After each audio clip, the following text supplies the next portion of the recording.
ஷே பிரமா பேசுகிறேன். டெல்லி டு தமிழ்நாடு, டெல்லி டு தமிழ்நாடு உலக நாடு. காரு வண்டிகளை பூரா தண்ணியில் கொண்டு போவார். டெல்லியிலேருந்து தமிழ்நாடு வரைக்கும் ஆக்சிலேட்டரை கூட்டி விட்டு கொண்டுருவார்.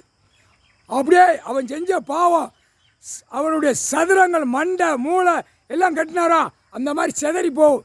நீதிமன்ற கோர்ட்டில் கட்டுக்கோப்பா, ஜட்ஜி பூரா கட்டுக்கோ, ஆணும் பெண்ணும் கணக்கு பக்காவாக போட்டு வருவார். இப்போ கட்டுதார். மானிட பிறகு பூமியை பூரா பாழாக்கி வச்சுருக்கான். ஆடு மாடு கோழி பறவைகளை அறுத்தறுத்து தின்னுக்கிட்டு இன்னும் இருக்கான். அதனால் அங்கங்கே கொன்னே ஓடுவார், கொன்றுவார். அந்த ஆக்சிலேட்டை அப்படியே 4 வீலர் 2 வீலர் பஸ்ஸு லாரி கீரி அனைத்தும் 8 நாட்டு சனி. அந்த ஆக்சிலேட்டை ஏற்றி விட்றா அப்படின்ட்டார். அந்த ஆக்சிலேட்டை நீயே கூட்டி விட்றா ஓட்டும் அப்படின்ட்டார். அந்த அரசியல்வாதி போட்ட ரோடில் அவனே மடியணும் அப்படின்ட்டார். அரசியல்வாதி தானே போட்டிருக்கான் ரோடு, சங்கின்னு எங்கே பார்த்தாலும் பறக்கான். அப்போ அந்த கணக்கை முடிக்கார். முக்கால் சத்தியம் புரிஞ்சுக்கப்பா காவல்துறை அதிகாரி, நீயும் புரிஞ்சுனடா. எல்லாமே கட்டிட்டார். காலை கட்டினா என்ன நடக்கும்னு புரிஞ்சுக்கோ. காலை கட்டினா எட்டு வைக்க முடியுமா, இல்லை நடந்து ஓட முடியுமா? அப்போ அடுத்து ஒன்று கட்டுவார். அடுத்து கட்டினா சாப்பிடக்கூட முடியாது. புரியுதா?